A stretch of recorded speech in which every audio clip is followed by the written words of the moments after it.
سبا په هیواد کې د پولیو واکسین فرعي کمپاین پیلیږي. د عامه روغتیا وزارت ویلي چې سبا د دوشنبې په ورځ په هیواد کې 8.8 میلیونه ماشومانو ته د پولیو ضد واکسین فرعي کمپاین پیل کړي. د ترانسپورت او هوایي چلند وزارت وايي تر پرون ورځې پورې د تورخم او سمبولدک څخه شاوخوا 100 راستنه سوي هیوادوال په وړیا ډول خپلو سیمو ته لیږدولي دي. نن سهار 9 بجې د لغمان د عليشنګ ولسوالۍ په ترنګ سیمه کې د ترافیکي پیښې له امله 3 تنه مړه سوي دي او 2 نور ټپیان سوي دي. د یو بل خبر له مخې د روزګان په مرکز ترینکوټ کې هم په یوه ترافیکي پیښه کې 1 تن مړ سوی او 2 تنه نور ټپیان دي.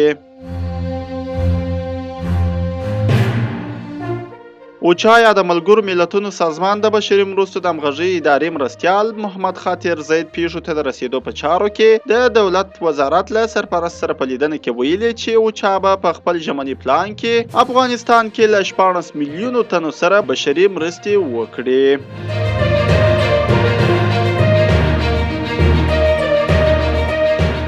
حماس د غزې شمال ته د پوځي عملیاتو په سیمو کې د اسرایلي پوځ بې د محاکمې اعدام باندې تورن کړي دي. د دې ډلې په یو بیان کې لیکلي چې اسرایلي پوځ لږ تر لږه 130 فلسطینیان د باریکا په شمال کې په لویو کندو کې ژوندي په ډزو وژلي دي.